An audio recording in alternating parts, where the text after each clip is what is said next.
സ്തോത്രം യേശുവേ, ആരാധന യേശുവേ, ആരാധന.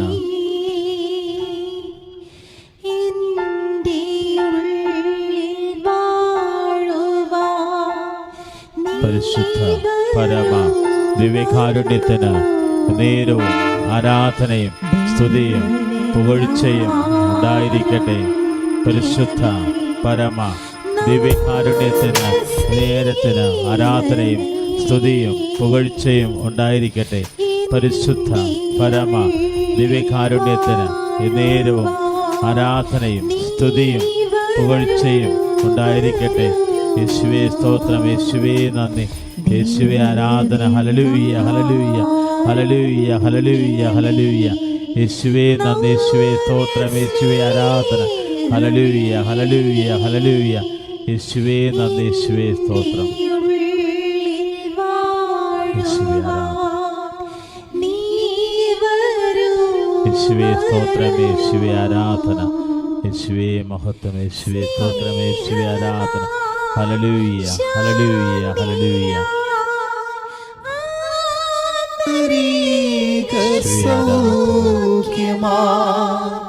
ജീവനാ മോദമാ സ്നേഹജ്വാലയാ. യേശുവേ സ്തോത്രം, യേശുവേ സ്നേഹമാ ശാന്തിയാ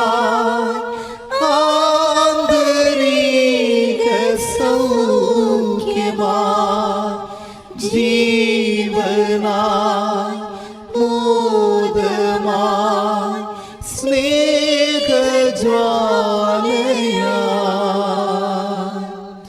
നീ വരൂ സ്നേഹമേ, കാത്തിരിപ്പൂ ഞാൻ ദിവ്യമാ തിരുമുഖം ഓർത്തിരിപ്പൂ ഞാൻ.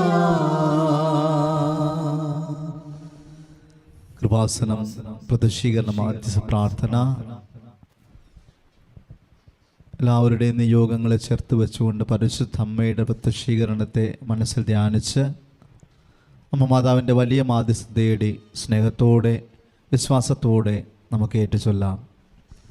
അമ്മേ പരിശുദ്ധ അമ്മേ, ദൈവമാതാവേ, കൃപാസനത്തിലൂടെ ഞങ്ങൾക്കും ഞങ്ങളുടെ ദേശത്തിനും അമ്മ മാധ്യസ്ഥം തേടി തന്ന എല്ലാ അനുഗ്രഹങ്ങളും കൃപകൾക്കും ഞങ്ങളിപ്പോൾ ഹൃദയം നിറഞ്ഞ് നന്ദി പറയുന്നു. അമ്മേ പരിശുദ്ധ അമ്മേ, ദൈവമാതാവേ, 2004 ഡിസംബർ 7 ഉച്ച കഴിഞ്ഞ് 2:30 കൃപാസനത്തിൽ സംഭവിച്ച അമ്മയുടെ പ്രത്യക്ഷപ്പെടലിനെ കുറിച്ച് തിരുസഭയ്ക്ക് സമർപ്പിച്ചിരിക്കുന്ന പഠനരേഖകളുടെ വസ്തുനിഷ്ഠവും ദൈവശാസ്ത്ര വിധിപ്രകാരമുള്ളതുമായ അന്വേഷണ പഠനങ്ങൾ നടത്തി ആ പ്രത്യക്ഷപ്പെടലിലൂടെ പ്രകടമായ ദൈവമാതാവിന്റെ പ്രത്യേക കരുതലും സംരക്ഷണവും വെളിപ്പെടുത്തുന്ന പീഡിതരുടെ ആശ്വാസവും പ്രവാചകന്മാരുടെ രാജ്ഞിയും വാഗ്ദാനത്തിന്റെ പേടകവും പ്രപഞ്ച പ്രകൃതിയുടെ മാതാവുമായ പരിശുദ്ധ അമ്മയുടെ ഭക്തി തിരുസഭയിൽ കൂടുതൽ പ്രചരിച്ച് ജീവിതത്തിന്റെ ദുരന്ത അവസ്ഥകളിൽ അകപ്പെട്ട് കഴിയുന്ന അനേകായിരം മക്കൾക്ക് ദൈവത്തിന്റെ സാന്നിധ്യവും സന്ധിപ്പും കൂടുതൽ അനുഭവിക്കുക വഴി ആത്മീയ വിശുദ്ധിയും ദൈവശക്തിയും കൈവരിക്കുവാൻ ഞങ്ങളുടെ കുടുംബങ്ങളെ ഇടയാക്കണമേ. സ്തുതിച്ച് പ്രാർത്ഥിക്കാം.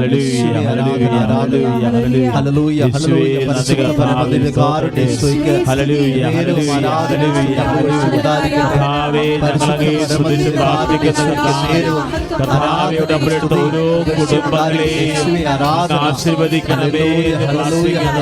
ഓരോ കുടുംബങ്ങളും സമർപ്പിച്ചിരിക്കുന്ന നിയോഗങ്ങൾ ഏറ്റെടുക്കണമേ എന്ന് പ്രാർത്ഥിക്കുന്നു. ഹല്ലേലൂയ, ഹല്ലേലൂയ, ഹല്ലേലൂയ, ഹല്ലേലൂയ, ഹല്ലേലൂയ, ഹല്ലേലൂയ. യേശുവേ ആരാധന.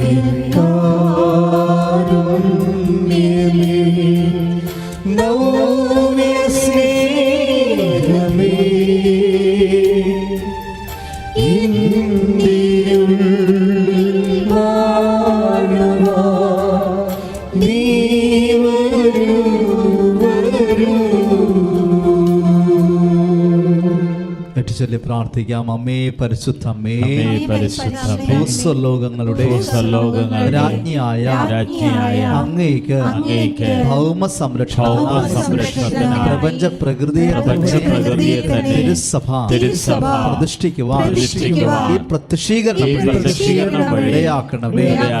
പരിശുദ്ധമ്മേ, ജപമാല മാതാവേ, സകല കൃപാസന പ്രാർത്ഥനകളോട് ചേർന്ന് ഞങ്ങളിപ്പോൾ പ്രാർത്ഥിക്കുന്ന ഈ കുടുംബത്തിന്റെ പ്രത്യേക നിയോഗം.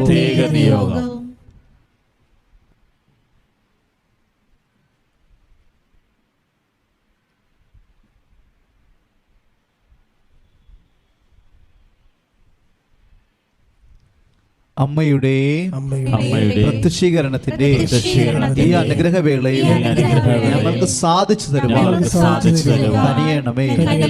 ആമേൻ. സ്തുതിച്ച് പ്രാർത്ഥിക്കാം.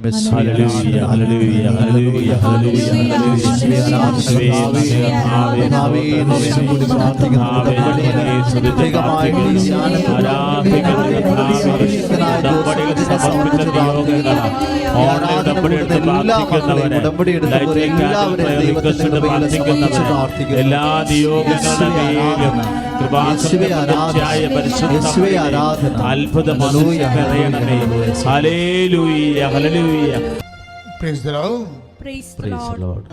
ഓരോ ഉടമ്പടി ധ്യാനവും നമ്മൾക്ക്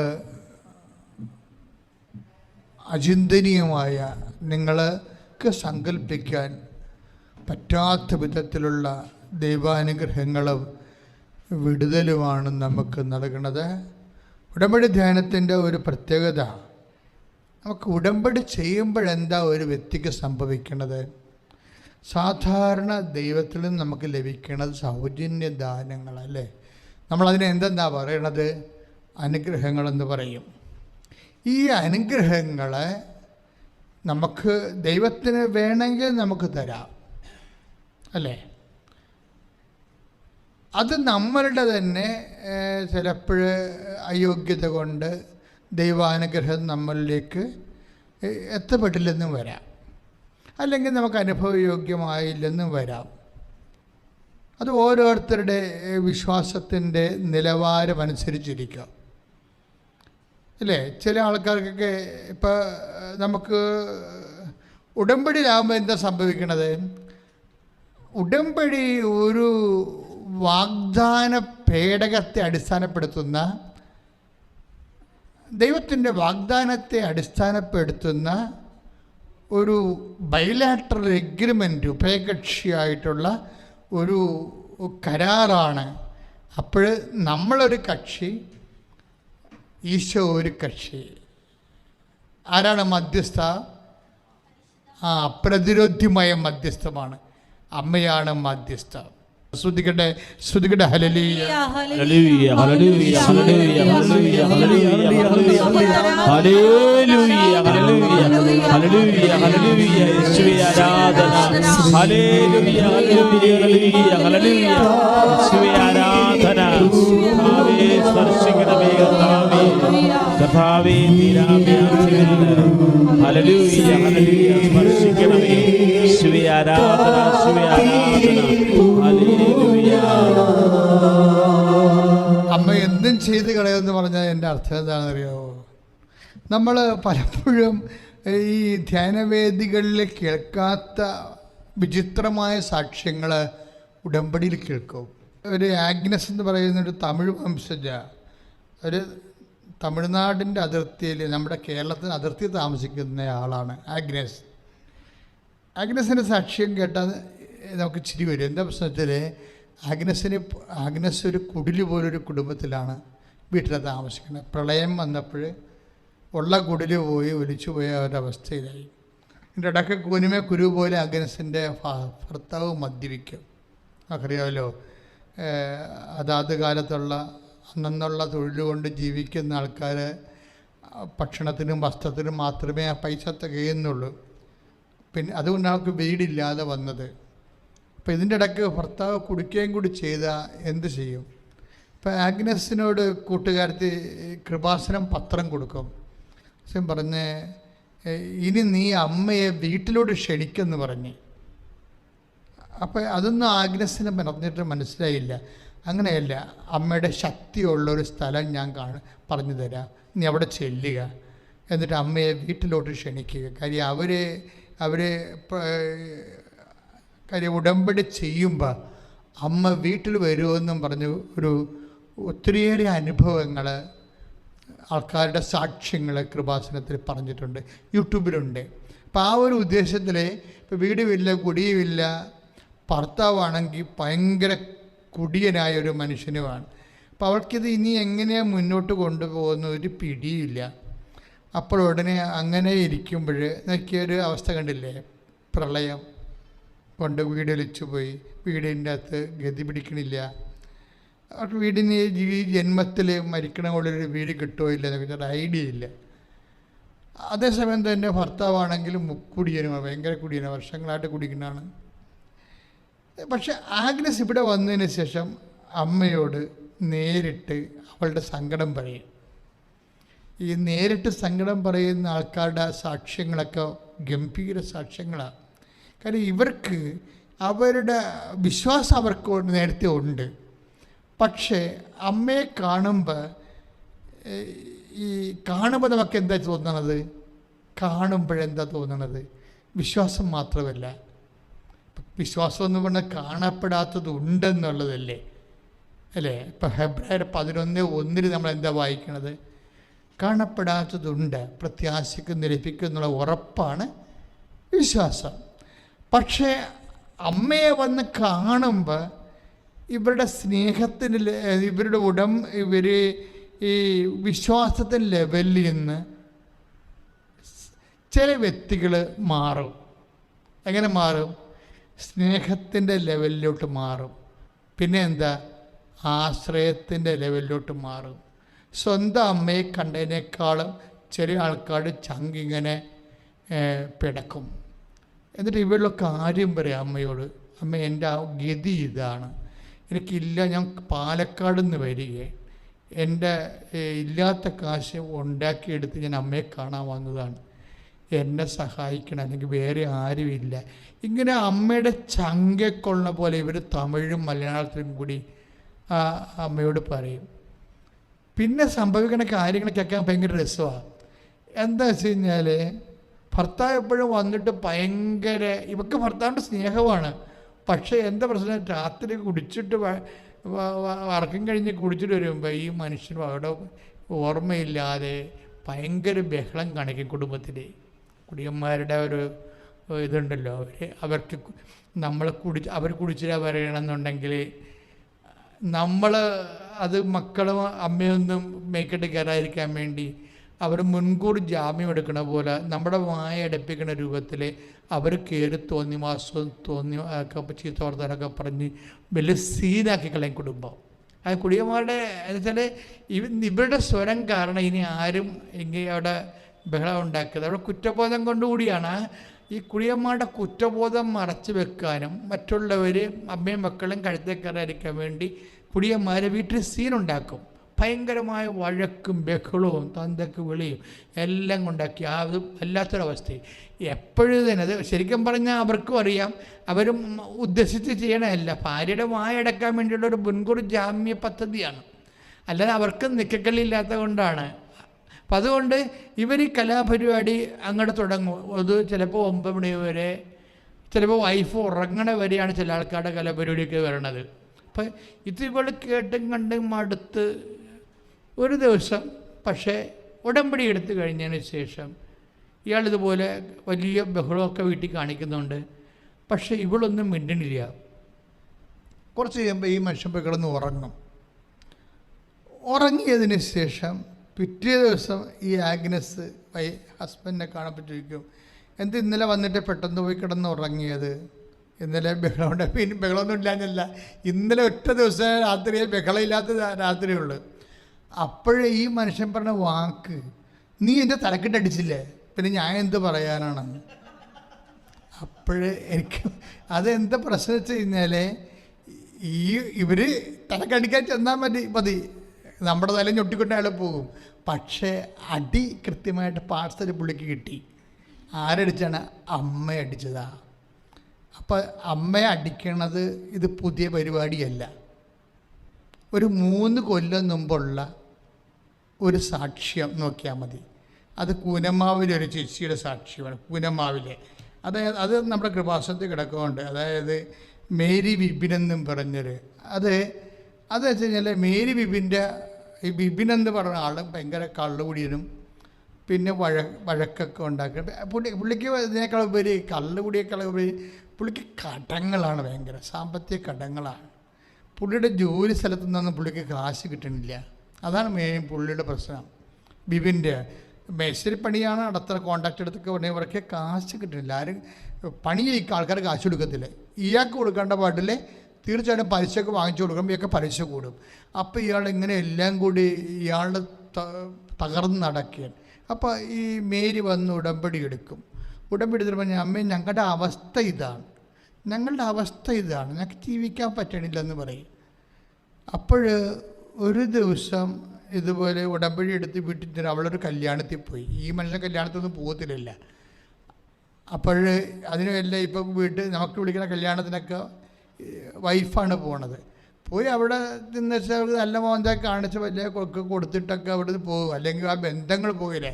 അതുകൊണ്ട് ഇവളങ്ങനെ ഒരു പ്രാവശ്യം പെട്ടെന്ന് കല്യാണത്തിൽ പോയിച്ചു. അതൊക്കെ പെട്ടെന്ന് തോന്നി വീട്ടിൽ പോകണമെന്ന്.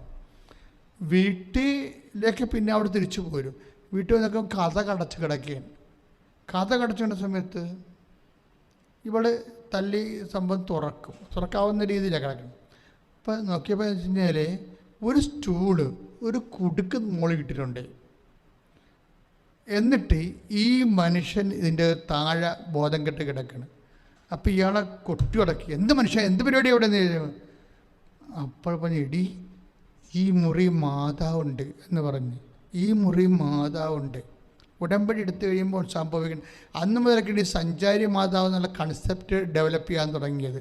ഉടമ്പടി എടുക്കുമ്പോൾ ചില വീടുകൾ അപ്പം ഞാൻ അവർ എന്തൊരു ഈ മനുഷ്യൻ പറയണേ, ഞാൻ നീ പോയില്ലേ, എനിക്ക് എങ്ങനെ കരയറുമെന്ന് അറിയത്തില്ല, അതുകൊണ്ട് ഞാൻ മരിക്കാൻ വേണ്ടി കുടുക്കിടാൻ വേണ്ടിയിട്ട് മുകളിലൊരു സ്കൂളിൽ കയറി കുടുക്ക് തലയിൽ വെച്ച് അപ്പോൾ ഒരൊറ്റ അടി എൻ്റെ കാരണം എൻ്റെ തലക്കെട്ടടിച്ചിരുന്നു.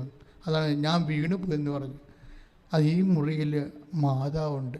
അപ്പോൾ ഇത് ഞാൻ ഈ സാക്ഷ്യം കേട്ടപ്പോൾ 2 സാക്ഷ്യം ഒരുമിച്ച് കേൾക്കുമ്പോൾ അമ്മ വേണമെങ്കിൽ അറ്റകജിതുകളെയും അത്രയും ഈ ഉടമ്പടി എടുത്ത കുടുംബങ്ങളോടും അല്ലെങ്കിൽ അമ്മയെന്നും ശരണപ്പെട്ടു പോയ കുടുംബങ്ങളോടും അമ്മയ്ക്ക് ഇത്രയും വലിയ വാത്സല്യമാണ്. നമ്മളെ നശിക്കാൻ അമ്മ ആഗ്രഹിക്കത്തിലൊരിക്കലും. അത് ബൈ പേഴ്സൺ വീട്ടിൽ വരികയാണ്. അറ്റ കൈക്ക് രക്ഷിച്ചിരിക്കും. അടിയെങ്കിൽ അടി, എന്ത് പരിപാടിയായാലും ശരി, ആ ഓപ്പറേഷൻ നന്നായിട്ട് നടന്നിരിക്കും അവിടെ. വെച്ച് കഴിഞ്ഞാൽ അതിൽ നിന്ന് ശേഷം ഈ കുടുംബം 2 ഉയർച്ച കാണണം. അവളുടെ കടങ്ങളൊക്കെ പരിഹരിക്കാൻ മാതാവ് പുതിയ വഴി കാണിച്ചു കൊടുത്തു. മദ്യപാനം പൂർണ്ണമായിട്ടും മാറി. ഇനി രസം എന്ന് പറയുന്നത് ഈ നമ്മൾ ആദ്യം കണ്ട ഇതില്ലേ, ആരാണ് ആഗ്നസിൻ്റെ ഹസ്ബൻഡ്. ആഗ്നസ് ഇപ്പോൾ ഇരുന്ന്, അതായത് വലിയൊരു വീട് വെച്ചിരിക്കുകയാണ്. പണ്ടത്തെ അവസ്ഥയല്ല.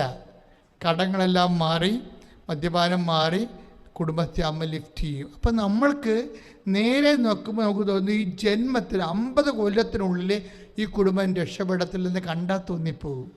പക്ഷെ ഉടമ്പടി എടുത്ത് കഴിയുമ്പോൾ നമ്മളെങ്ങനെ സംഭവിക്കണത്? നമ്മൾ അനുഗ്രഹമല്ല കിട്ടുന്നത്, നമുക്ക് ഓഹരിയാണ് കിട്ടുന്നത്. അതാണ് വ്യത്യാസം. അപ്പം സാധാരണ പ്രാർത്ഥനയിൽ നമുക്ക് അനുഗ്രഹം കിട്ടും, പക്ഷെ ഉടമ്പടിയിൽ അവകാശമല്ലേ? ഉടമ്പടി വഴി നമുക്ക് അവകാശമല്ലേ കിട്ടുന്നത്? അതായത് ഈ അവകാശം ഓഹരിയായിട്ടാണ് കിട്ടുന്നത്.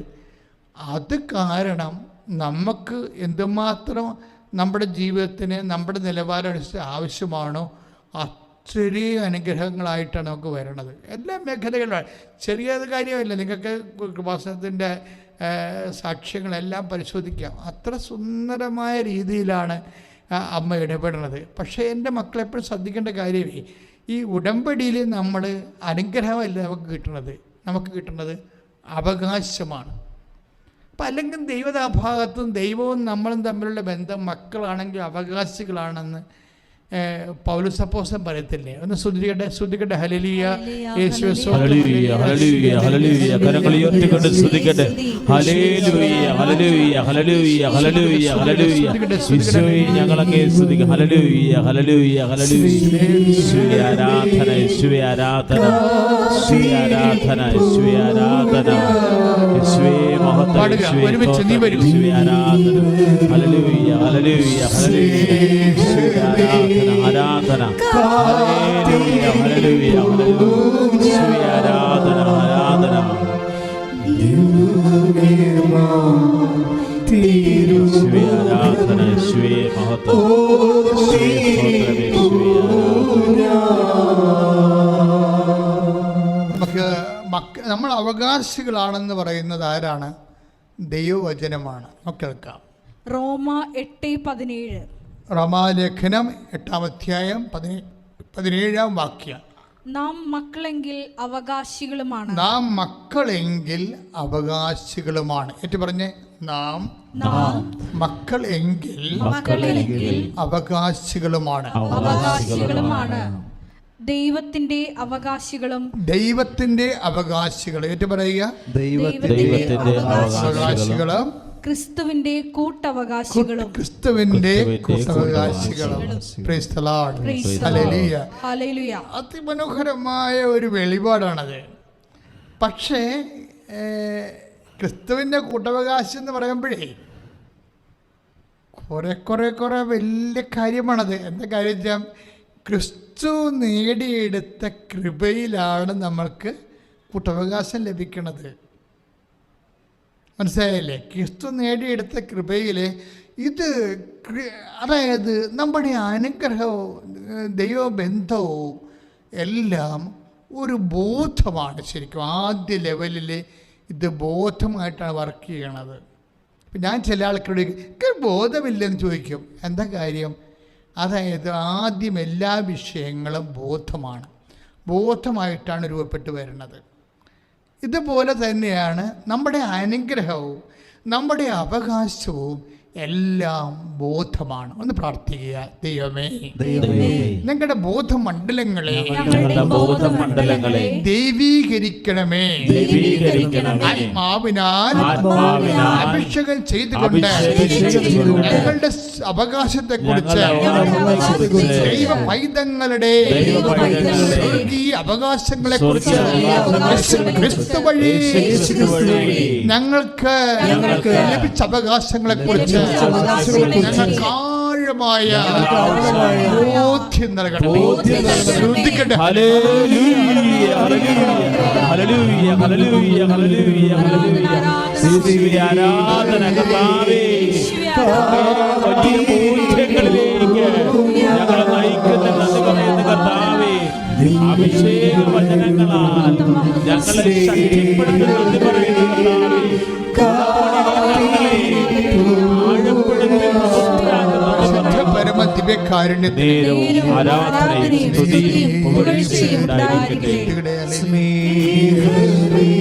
യേശുവേ ആരാധന. ദൈവമേ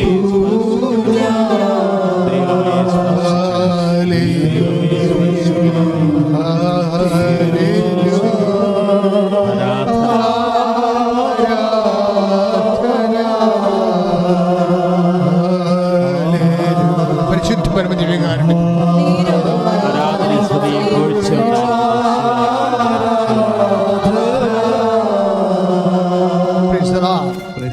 എൻ്റെ മക്കളെ, കർത്താവ് ജീവനോടെ എഴുന്നള്ളിയിരിക്കുന്നു എന്നുള്ളൊരു കോൺഷ്യസ് കളയരുതേ. അതുകൊണ്ട് തന്നെയാണ് അച്ഛൻ എപ്പോഴും നിരന്തരമായി ഇങ്ങനെ വചനപ്രഘോഷമായിട്ട് മുന്നോട്ട് പോകാത്തതിൻ്റെ കാരണം എന്താണെന്ന് വെച്ചാൽ, നമ്മൾ വചനപ്രഘോഷമായിട്ട് മാത്രം മുന്നോട്ട് പോയാൽ നിങ്ങൾ ദിവ്യകാരുണ്യത്തെ അറിയാതെ മറക്കും. കാര്യം കൃപാസനം ആരാധനയുടെ ആസ്തി എന്ന് പറയുന്നത് ദിവ്യകുർബാനയുടെ സാന്നിധ്യവും ആൾത്താരെ പ്രത്യക്ഷപ്പെട്ട കൃപാസനം മാതാവിൻ്റെ മാധ്യസ്ഥവുമാണ്. ഇതിന് നടുക്കാണ് നിങ്ങൾക്ക് വചനം നൽകപ്പെടുന്നത്. ഈ വചനങ്ങളെല്ലാം ഞാൻ നോക്കിയത് പഠിച്ചതുമല്ല, അഥവാ ഞാൻ ഓർത്തിട്ടുണ്ടെങ്കിൽ കർത്താവ് എനിക്ക് തന്നിട്ടുള്ളതാണ്, അല്ലാതെ ഞാനൊരു പുസ്തകം നോക്കിയിട്ടുള്ളതല്ല. കർത്താവ് എനിക്ക് മാത്രം തന്ന വചനങ്ങൾ മാത്രമേ ഞാൻ നിങ്ങളോട് പറയത്തുള്ളൂ. ആർക്കെങ്കിലും കൊടുത്ത വചനങ്ങൾ നോക്കിയോ പഠിച്ചോ ഒന്നും പറയത്തില്ല. എന്നോട് സംസാരിച്ചുള്ള വചനങ്ങൾ, എല്ലാ ധ്യാനങ്ങളിലും കൂടെ കർത്താവ് എനിക്ക് തന്നിട്ടുള്ള ഉൾക്കാഴ്ചകൾ, നമ്മൾ അത് എപ്പോഴും എൻ്റെ സഹോദരങ്ങൾ എനിക്ക് തോന്നിയിട്ടുള്ളൊരു കാര്യം, നിങ്ങൾ എന്താ ചെയ്യേണ്ടതെന്ന് വെച്ച് കഴിഞ്ഞാൽ, നിങ്ങളുടെ ടൈമിൻ്റെ നല്ലൊരു ശതമാനം ടൈം കൺസ്യൂം ചെയ്യുന്നത് നിങ്ങളുടെ വീട്ടിടപാടുകളാണ്. വീട്ടിടപാടുകൾ, ജോലി, വീട്, അതുപോലെ തന്നെ കുഞ്ഞുങ്ങൾ, അവിടെ പഠിപ്പ്, ഇത് ഒന്നും വേണ്ടെന്നല്ല. പക്ഷേ ഇതൊക്കെ ചെയ്യുമ്പോഴും നിങ്ങൾക്കൊരു ഡബിൾ കോൺഷ്യസ് ഉണ്ടാക്കാൻ പറ്റും. ഡബിൾ കോൺഷ്യസ് എന്ന് പറഞ്ഞാൽ എന്താ? ഒരു പ്രൈമറി കോൺഷ്യസ് ആൻഡ് ഒരു സബ് കോൺഷ്യസ് ഉണ്ടാക്കാൻ പറ്റും. എന്ന് വെച്ചാൽ ഇപ്പോൾ ഞാൻ ഉദ്ദേശിക്കുന്നത്, നിങ്ങളിപ്പോൾ മക്കളെ പഠിപ്പിക്കുന്നു, അല്ലെങ്കിൽ കടയിൽ പോകുന്നു, അല്ലെങ്കിൽ സാധനങ്ങൾ വാങ്ങിക്കുന്നു, അങ്ങനെ ഓരോ കാര്യങ്ങളും നിങ്ങൾ ചെയ്യുന്നു. ചില ആൾക്കാരുമായിട്ട് ഗുസ്തി വെക്കുന്നു. എന്താ ഗുസ്തി വെക്കാൻ കാര്യം? നമ്മളവിടെ കൊണ്ടേ കൊടുത്ത സാധനങ്ങൾ, നമ്മൾ കഷ്ടപ്പെട്ടുണ്ടാക്കിയ സാധനം കൊടുത്തിട്ട് കാശ് തന്നില്ല, പിന്നെ അവിടെ ചെന്നിട്ട് നമ്മൾ കറുത്തൊക്കെ സംസാരിക്കും അല്ലേ? ചില കറുത്ത് സംസാരിക്കത്തില്ല, ചില ജവമാല ചെല്ലുകയേ ഉള്ളൂ. കാര്യം അവർക്ക് ഈ കറുത്ത സംസാരിക്കുന്നവർക്ക് ജവമാല ചെല്ലി എങ്ങനെയാണ് ആളെ നേരെ കൊണ്ടുവരേണ്ടതിനെക്കുറിച്ച് അറിയത്തില്ല.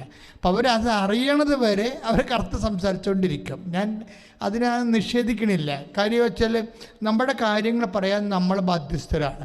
പക്ഷേ സഭ്യമായ ലാംഗ്വേജിൽ അത് ദൈവത്തിനെ കൂട്ടുപിടിച്ചുകൊണ്ടൊക്കെ ചെയ്താൽ അധികം നമുക്ക് തലകേടാകാതെ അവിടുന്ന് രക്ഷപ്പെടാൻ പറ്റും. പക്ഷേ ഇങ്ങനെയൊക്കെയുള്ള കുറേ വ്യഗ്രതകളുണ്ട്. ഈ വ്യഗ്രതകളെക്കുറിച്ച് കർത്താവ് പറയേണ്ടത്, മക്കളെ, വ്യഗ്രതയും വിശ്വാസവും തമ്മിൽ ചില സമയത്ത് നമ്മുടെ വിശ്വാസം ഡയലൂട്ടായി പോവും വ്യഗ്രത വരുമ്പോൾ. അപ്പം അതുകൊണ്ട് എന്താ പ്രശ്നം വെച്ചാൽ, ഒരു പ്രിൻസിപ്പൽ കോൺഷ്യസ് ഡെവലപ്പ് ചെയ്തെടുക്കണം. എന്നുവെച്ചാൽ ഒരു മെയിൻ കോൺഷ്യസ്, പ്രധാന അവബോധവും ഒരു ഉപ അവബോധവും ഉണ്ടാക്കണം. എന്ന് വെച്ചാൽ എന്താണ്? അപ്പോൾ നിങ്ങൾ അത് ദൈവത്തെക്കുറിച്ച് ഒരു പ്രിൻസിപ്പൽ കോൺഷ്യസ്. ഇപ്പം ഞങ്ങളൊക്കെ അങ്ങനെ ചെയ്യണത്, എപ്പോഴും ദൈവത്തെക്കുറിച്ച് ഒരു കോൺഷ്യസ് എപ്പോഴും ഉണ്ടാവും. അപ്പം നിങ്ങൾ ചോദിക്കും, അച്ഛൻ്റെ ജോലി അതായത് കൊണ്ടാണ്. അച്ഛൻ്റെ ജോലി, അച്ഛൻ പലതരം ജോലി ചെയ്യുന്നുണ്ടല്ലോ. അച്ഛന്മാരുടെയൊക്കെ ഓരോ ജോലിയൊക്കെ അറിയാൻ പാടില്ലേ? എന്നാലും എന്ത് ജോലി, ഞാൻ ഷാപ്പിൽ 26 ദിവസം 270 ദിവസമൊക്കെ സമരം ചെയ്ത ആളാണ്, അവിടെ കിടന്ന് സമരം ചെയ്ത ആളാണ്. അപ്പം അന്ന് എൻ്റെ കയ്യിൽ ജവമാലയാണ് ഉള്ളത്. ആ ജവമാല ചൊല്ലിക്കൊണ്ടാണ് അവിടെ കിടക്കണത്, സമരത്തിന് കിടക്കണത്, ഷാപ്പിടക്കാൻ വേണ്ടി. ജനങ്ങളുടെ ഇടയ്ക്ക് കൊണ്ടുവന്ന് ഷാപ്പ് വെച്ച് നമ്മൾ പിന്നെ എന്ത് ചെയ്യും? അപ്പം ഫൈറ്റ് ചെയ്യേണ്ട പാട്ട് നമ്മൾ ഫൈറ്റ് ചെയ്യും. പക്ഷേ പ്രിൻസിപ്പൽ കോൺഷ്യസ് എപ്പോഴും ദൈവമായിരിക്കും, പ്രിൻസിപ്പൽ കോൺഷ്യസ്. അപ്പം അങ്ങനെ വരുമ്പോൾ അപ്പം നിങ്ങളിപ്പം ഞാനൊരു കാര്യം ചോദിക്കട്ടെ നിങ്ങളോട്, ഈ principal conscious and sub conscious, മലയാളത്തിൽ പറയാം ഒരു പ്രധാന ബോധവും ഒരു അവബോധവും എന്ന് വെച്ചാൽ, അല്ലെങ്കിൽ ഒരു ഇൻഡ്യൂഷൻ, അങ്ങനെയല്ല, ഒരു ഉപബോധവും ഉണ്ടാകണം. ഒരു മുഖ്യബോധവും ഒരു ഉപബോധവും. എന്നിട്ട് നിൻ്റെ സ്പിരിച്വാലിറ്റി എങ്ങനെ വർക്കൗട്ട് ചെയ്യണമെന്ന് വെച്ച് കഴിഞ്ഞാൽ, ഈ മുഖ്യബോധം എന്ന് പറയുന്ന പ്രധാന ബോധം ദൈവത്തെക്കുറിച്ചും വചനത്തെക്കുറിച്ചും ദൈവത്തിൻ്റെ പദ്ധതികളെക്കുറിച്ചും ദൈവത്തിൻ്റെ പരിപാലനയെക്കുറിച്ചും ദൈവത്തിൻ്റെ വഴി നടത്തലിനെക്കുറിച്ചും ഒക്കെ നമ്മളിങ്ങനെ ഉള്ളിൽ ആഹ്ലാദിച്ചുകൊണ്ട് നമ്മൾ നടക്കും ഓരോ കാര്യങ്ങളിൽ. ഉപബോധം എന്ന് പറയുന്നത് നമ്മുടെ ജോലി ഇല്ലാത്ത അവസ്ഥകൾ, ജോലി കിട്ടുമ്പോൾ അങ്ങനെ കുറേ കാര്യങ്ങൾ, കുഞ്ഞുങ്ങളുടെ തോന്നിവാസ ജീവിതം, അവർ പഠിക്കാത്ത അവസ്ഥ, അവരുടെ മൊബൈലിൽ കണ്ടുകൊണ്ടിരിക്കുന്നത്, ഇതൊക്കെ ഉപബോധത്തിൻ്റെ ഭാഗമായി മാറിയാൽ മതി. അത് മെയിൻ ബോധത്തിലേക്ക് കൊണ്ടുവരരുത്. കാര്യം ഇത് നമ്മളെ വിഴുങ്ങരുത്. ശരിക്കും പറഞ്ഞാൽ അല്ലേ, ഇപ്പം അത് നമ്മളെ വിഴുങ്ങരുത്. കാര്യം എപ്പോഴും നമ്മൾ എന്ത് വിഴുങ്ങണമെന്ന് ഈശോ പറയും. അവൻ്റെ ആലയത്തെക്കുറിച്ചുള്ള തീഷ്ണത എന്നെ വിഴുങ്ങിക്കളഞ്ഞെന്ന്. അതാണ്. അപ്പം എന്താ ഒരു വ്യക്തിയെ വിഴുങ്ങേണ്ടത്? ശ്രദ്ധിക്കട്ടെ. ഹല്ലേലൂയ, യേശുവേ സ്തോത്രം,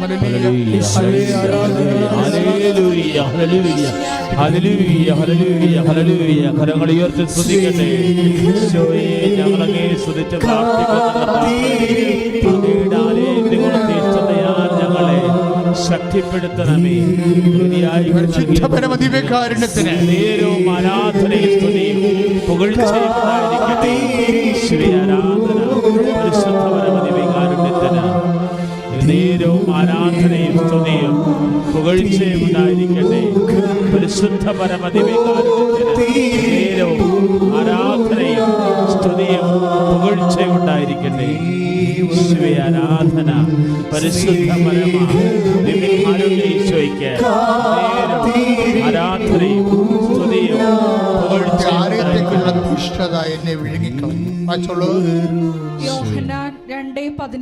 യോഹന്നാന്റെ സുവിശേഷം 2:17 അവിടുത്തെ ആലയത്തെക്കുറിച്ചുള്ള തീക്ഷ്ണത എന്നെ വിഴുങ്ങിക്കളയും. അവിടുത്തെ ആലയത്തെക്കുറിച്ചുള്ള തീക്ഷ്ണത എന്നെ വിഴുങ്ങിക്കളഞ്ഞു എന്നെഴുതപ്പെട്ടിരിക്കുന്നു. അപ്പം കർത്താവ് എപ്പോഴും പറയുന്നത് എന്താണ്? ഞാൻ ചെയ്തതുപോലെ നിങ്ങളും ചെയ്യണം. കാല് കഴുകുമ്പോൾ എന്താ പറഞ്ഞത്? കർത്താവിൻ്റെ ഒരു പ്രിൻസിപ്പൽ നിലപാടാണത്. ഈശോ എന്നാ ചെയ്തിട്ടുണ്ടെങ്കിലും അത് നമ്മൾ ചെയ്യണമെന്നാണ്. അത് കർത്താവിൻ്റെ ഒരു നിലപാടിൻ്റെ ഭാഗമാണ്. ഞാൻ ചെയ്ത എന്താ നിങ്ങൾക്കറിയാവോ? ഞാൻ നിങ്ങളോട് ചെയ്ത പോലെ നിങ്ങളും ചെയ്യണം. ശ്രുതികട്ടെ.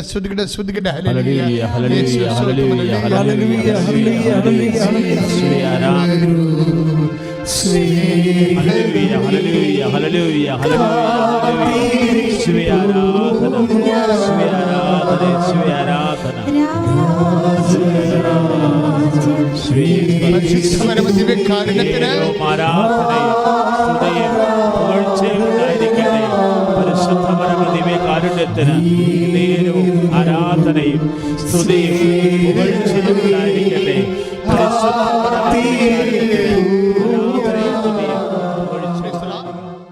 യോഹന്നാന്റെ സുവിശേഷം 13 വായിക്കുക. ശ്രുതികട്ടെ. ഹല്ലേലൂയ, ഹല്ലേലൂയ, ഹല്ലേലൂയ, ഹല്ലേലൂയ, ഹല്ലേലൂയ, ഹല്ലേലൂയ. യേശുവേ ആരാധന. ഹല്ലേലൂയ, ഹല്ലേലൂയ, ഹല്ലേലൂയ.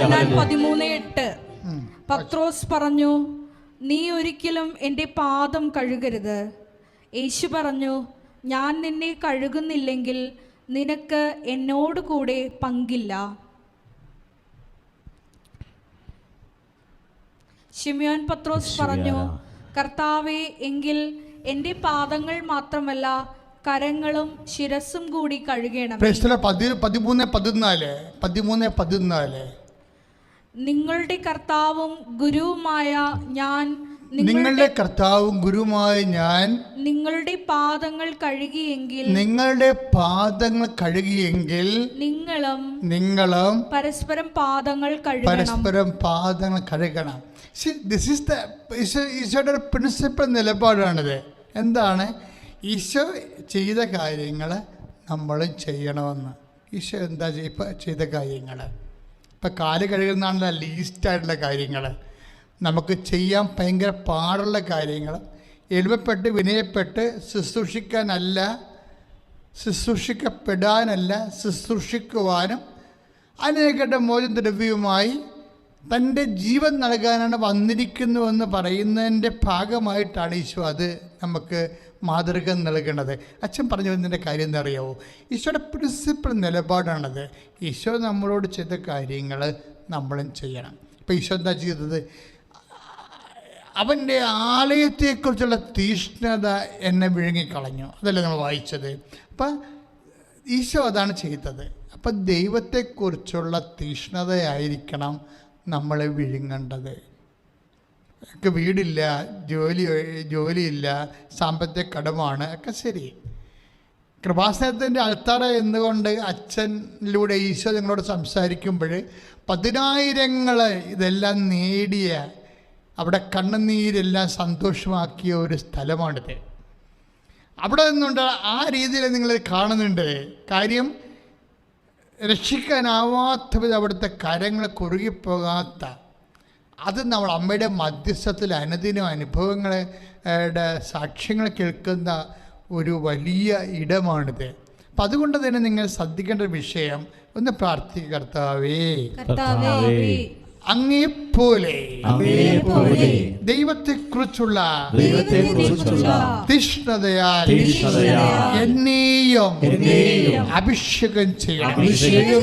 എൻ്റെ പ്രിയപ്പെട്ടവരെ, ഒന്നാമത്തെ, അതായത് അച്ഛൻ എന്താ പറയണത്, ഒന്നാമത്തെ കാര്യം എവിടെയാണ് മിസ്റ്റേക്ക് സംഭവിക്കണമെന്ന് അറിയാവോ?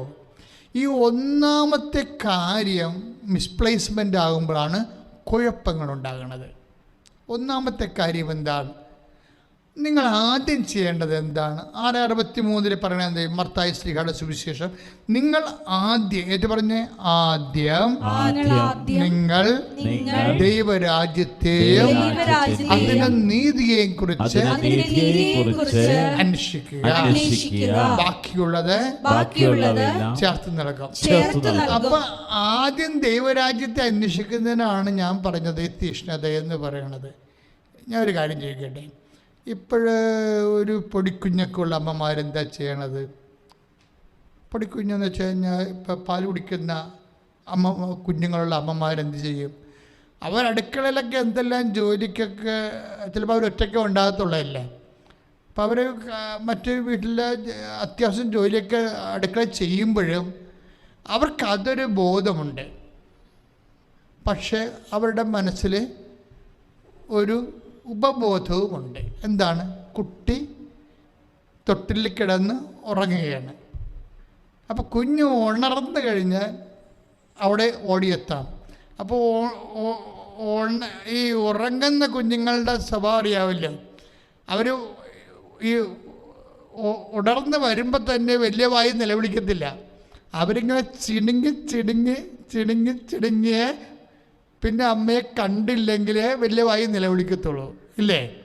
ഇപ്പോൾ ചില കുഞ്ഞുങ്ങൾ വലിയ വായി നിലവിളിച്ച് കഴിഞ്ഞാൽ പിന്നെ അവർക്ക് ശ്വാസം മുട്ടലാവും. അമ്മയ്ക്കറിയാമത്. കുഞ്ഞിനെ നിലവിളിപ്പിച്ച് കഴിഞ്ഞാൽ പിന്നെ ശ്വാസം മുട്ടലാവും. പിന്നെ ശ്വാസം മുട്ടൽ മാറാൻ കുറേ സമയമെടുക്കും. അപ്പം അതുകൊണ്ട് എന്ത് ചെയ്യും? അടുക്കളയിൽ എത്ര തിരക്കിൽ നിൽക്കുന്ന സ്റ്റൗവിൻ്റെ ബിസിനസ്സൊക്കെ നടക്കുന്നുണ്ടെങ്കിലും തൊട്ടിൽ കിടക്കുന്ന കുറിച്ച് ചിനുങ്ങുന്നുണ്ടോ എന്ന് അമ്മ ഒരു മനസ്സിൽ ഒരു ഓർമ്മ ഉണ്ടാകും. ദൈവവുമായിട്ടുള്ള ഒരു ബന്ധം ഇങ്ങനെയാണ് വരേണ്ടത്. നമ്മൾ ഔകാരികമായ ലോകകാര്യങ്ങളിലെല്ലാം നമ്മൾ ഇടപെടാതിരിക്കാൻ പറ്റത്തില്ല. അപ്പോഴും ദൈവത്തെക്കുറിച്ചുള്ള ഒരു ചിന്തയും ഓർമ്മയും നമ്മൾ സൂക്ഷിക്കണം. ഇതൊരു ബോധമാണ് ശരിക്കും. ഇങ്ങനെ ഈ ബോധം നമ്മൾ നിലനിർത്തുകയാണെങ്കിൽ ഈ ബോധത്തെയാണ് നമ്മൾ പ്രയറായിട്ട് കൺവേർട്ട് ചെയ്യണത്, പ്രാർത്ഥനയായിട്ടൊക്കെ കൺവേർട്ട് ചെയ്യണത്. പക്ഷേ ഇഷ്യൂവായി എന്തെങ്കിലും പ്രശ്നമുണ്ടായി അപ്പം മാത്രം നമ്മൾ ദൈവത്തെക്കുറിച്ച്, ഞാൻ എന്നും നിങ്ങളോട് പറഞ്ഞതും കർത്താവ് എന്നോട് പറഞ്ഞിട്ടുള്ളതും ഇത് തന്നെയാണ്. എന്താണ്?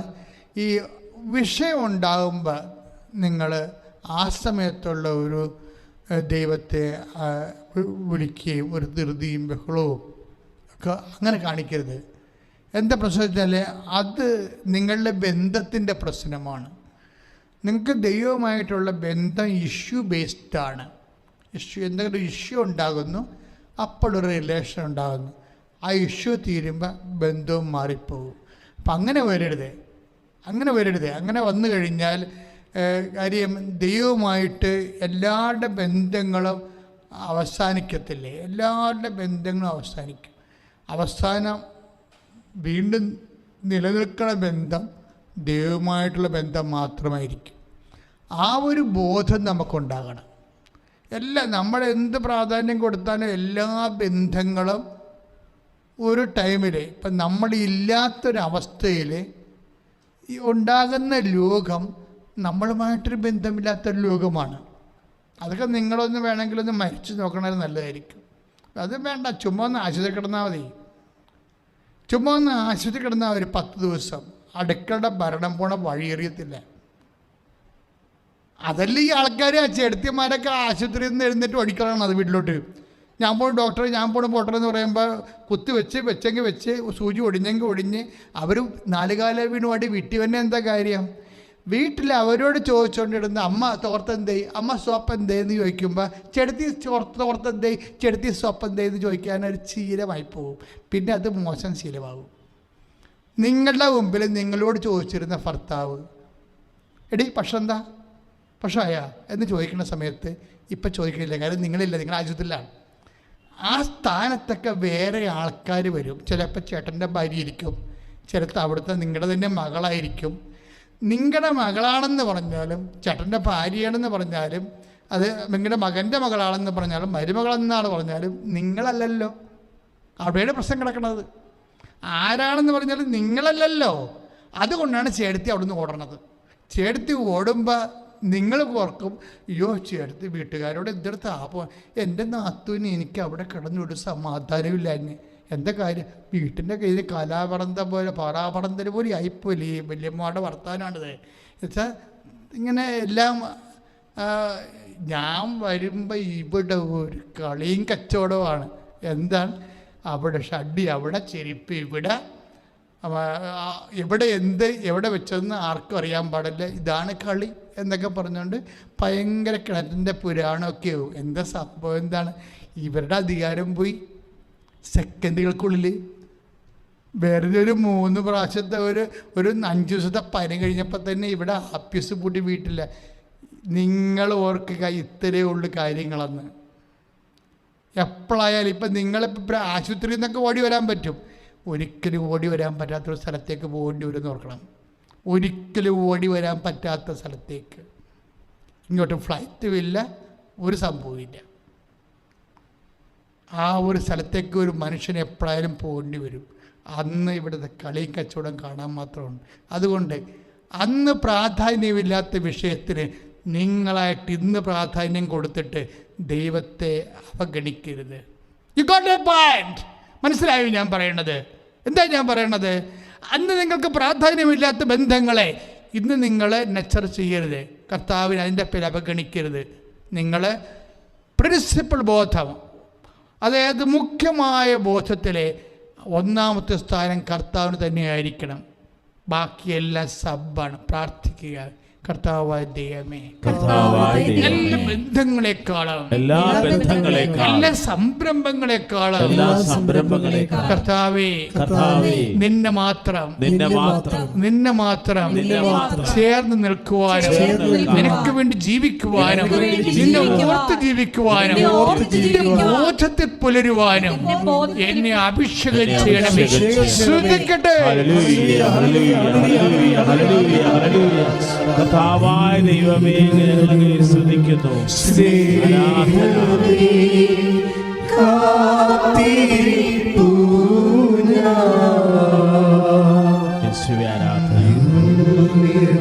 പരിശുദ്ധ ദിവ്യകാരുണ്യത്തിന് നേരവും ആരാധനയും സ്തുതിയും പുകഴ്ചയും ഉണ്ടായിരിക്കട്ടെ. പരിശുദ്ധ പരമ ദിവ്യകാരുണ്യത്തിന് നേരവും ആരാധനയും സ്തുതിയും പുകഴ്ചയും ഉണ്ടായിരിക്കട്ടെ. പരിശുദ്ധ പരമ ദിവ്യകാരുണ്യത്തിന് പരിശുദ്ധ പരമ ദിവ്യകാരുണ്യത്തിന് ആരാധനയും സ്തുതിയും പുകഴ്ചയും ഉണ്ടായിരിക്കട്ടെ.